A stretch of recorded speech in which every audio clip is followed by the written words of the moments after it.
बढ़े लड़ैया मोहबा वारे, बड़े लड़ैया मोहबा वारे, इनकी मार सही ना जाए। एक को मारे दुई मर जाए, तीजा खौफ खाए मर जाए। बड़े लड़ैया मोहबा वारे, आला उदल की जो करनी, दूजे से वो करी न जाए। बड़े लड़ैया मोहबा वारे। जी हाँ दोस्तों, बात करेंगे आला खंड में नायक आला और उनके भाई उदल और उनके साथियों की। आज हिस्ट्री विद अनुराग में आप देखेंगे आला उदल ने किस तरह से अपने पिता दक्ष और बक्षराज की हत्या का बदला लिया। नमस्कार, आदाब, सत श्री अकाल। मैं हूं अनुराग और आप देख रहे हैं हिस्ट्री विद अनुराग। दोस्तों, बात करते हैं आल्हा उदल के बारे में। आल्हा खंड पूरे बुंदेल क्षेत्र में, बुंदेलखंड में आज भी गाया जाता है। कई सारे गायक आला खंड को गाते हैं। तो कहानी क्या थी? दो भाई थे, दक्षराज और बक्षराज, जो चंदेल राजा, महोबा के चंदेल राजा परमाल के राज्य में नियुक्त थे। पड़ोसी राज्य मांडवगढ़, राय करिंगा से उनकी दुश्मनी थी। राज्यों के आपस में दुश्मनी के कारण दक्षराज और बक्षराज एक बार सेना लेकर गए और राय करिंगा उन्हें हरा देते और बड़ा विभत्स से कार्य करते हैं। उन दोनों के शीश काटकर एक पेड़ पर लटका देते हैं। राज और बक्षराज, इनके बेटे हुए आल्हा, उदल, मलखान, ढेबा, इस तरह से। तो अब ये जब बड़े होते हैं, वहीं राजा परमाल के भी एक बेटे थे, ब्रह्मा। तो धीरे धीरे जब ये बड़े होते हैं तो एक बार इनके पराक्रम को देखकर राजा परमाल बड़े खुश हो रहे थे। जब इन्हें लड़ाई करते हुए देखा, अभ्यास करते हुए देखा, तो राजा परमाल को लगा कि ये दक्षराज और बक्षराज से भी बड़े लड़ाके हैं। राज दरबार में पहुंचते हैं एक दिन। किसी तरह से आला उदल को खबर लगती है कि उनके पिताजी के शव, उनके काका के शव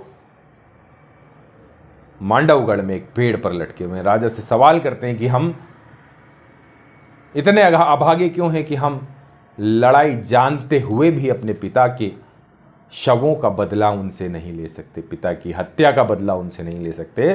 राजा उनको समझाने की कोशिश करते हैं, लेकिन आला उदल अपनी बात मनवा कर रहते हैं।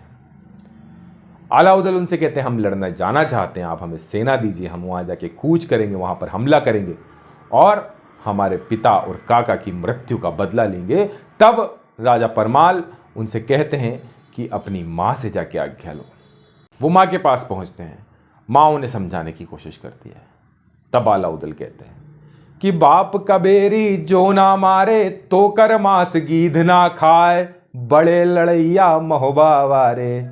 तो अगर बाप का बेरी हम नहीं मार सकते, ऐसा व्यक्ति जो अपने पिता के शत्रु को नहीं मारता, उसका मांस तो गिद्ध भी खाने से मना कर देते हैं। और यह बात सुनकर उनकी मां उन्हें युद्ध लड़ने की आज्ञा देती है और साथ ही धर्म युद्ध करने की आज्ञा भी देती है कि आपको सिर्फ धर्म युद्ध करना है, किसी तरह से अधर्म नहीं करना, किसी तरह से विश्वासघात नहीं करना। और राजा का आशीर्वाद लेकर, सेना लेकर मांडवगढ़ पर चढ़ाई करने निकल पड़ते हैं। मांडवगढ़ राय करिंगा का राज, राय करिंगा वहां के राजा, वही राय करिंगा जिसे दक्षराज और बक्षराज एक रात में पूरी सेना को हरा दिए थे। वही राय करिंगा जिसने दक्षराज और बक्षराज के शव काट कर उनके शीश पेड़ों पर लटकाए हुए थे। थाह लेने की बात थी। लड़ाई शुरू होती है, उसके पहले बहुत सारी तैयारियां होती है। उनमें से एक ये भी था कि सामने जिस किले पर हम हमला करना जा रहे हैं, उसकी थाह ले लें, उसकी जानकारी जुटा लें। जानकारी जुटाने के लिए अब जो लड़ने आए थे, उनमें पहले मैं नाम बता देता हूं आपको, ताकि आपको कहानी में क्रम से चलते रहें हम लोग। आल्हा, उदल, मलखान, ढेबा और राजा का पुत्र ब्रह्मा, पांचों लड़ने आए। हमलावर होने के पहले वो ऋषि संत साधु बनकर महल में प्रवेश करते हैं, महल की थाह लेते हैं। महल में कहाँ कमजोर जगह है, और इसी बीच राजकुमारी जो महल की है, उदल और आला और साथ ही सारे भाई उनके साथ महल का भ्रमण करने निकल पड़ते हैं, क्योंकि राजकुमारी और महारानी उन्हें साधु मानती थी और साधु ने उनसे आज्ञा ली थी कि हमें महल भ्रमण कराइए। तो महल भ्रमण करने निकल चलते हैं। वहां किसी तरह से राजकुमारी को उदल पर शक होता है, और उदल को वो पहचान जाती है और कहती है कि तुम दुश्मन हो, तुम छद्म वेश धर के हमारे किले में आए हो। तब उदल उनसे कहता है कि तुम्हारे पिता ने हमारे पिता को और हमारे काका को बड़े बेरहमी से मारा और छल के साथ मारा, और उनके शीश आज भी उस पेड़ पर लटके हुए हैं। हम उसका बदला लेने आए हैं, क्या हम गलत हैं? तो राजकुमारी इस बात पर उनका मन पसीज जाता है और राजकुमारी कहती है आप गलत नहीं हो, और राजकुमारी उनकी मदद करने की इच्छा करती है। उन्हें एक सुरंग का रास्ता बताती है जिससे महल के अंदर आया जा सकता था। आला उदल उस सुरंग के रास्ते महल के अंदर प्रवेश कर जाते हैं और मारकाट मचा देते हैं, भयंकर मारकाट। इसी बीच राय करिंगा की सेना भी वहां पहुंच जाती है, और लड़ाई का क्या शानदार नजारा आलाखंड में दिखाया गया है कि भाले भालों से लड़ जाते, तलवारों से जा टकराए, तीरंदाज लड़े तीरों से, घोड़े घोड़ों से भिड़ जाए।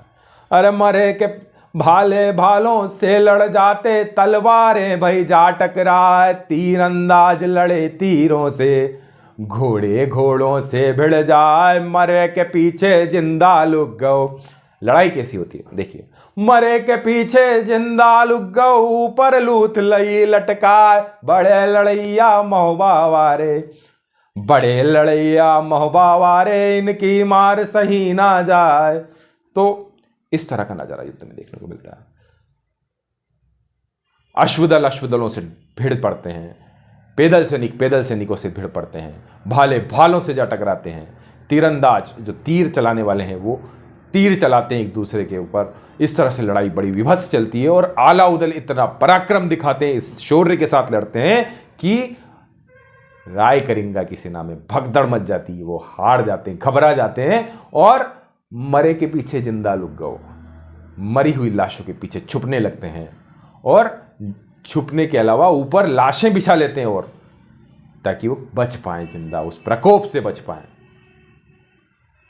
इस पराक्रम के आगे मांडवगढ़ की सेना टिक नहीं पाती है, और मांडवगढ़ पर आला उदल कब्जा कर लेते हैं, और राय करिंगा को पकड़कर फिर उसे वही सजा देते हैं जो सजा उनके पिता बख्शराज और वक्षराज को राय करिंगा ने युद्ध में छद्म से उन्हें मारकर उनके सिर लटकाए थे।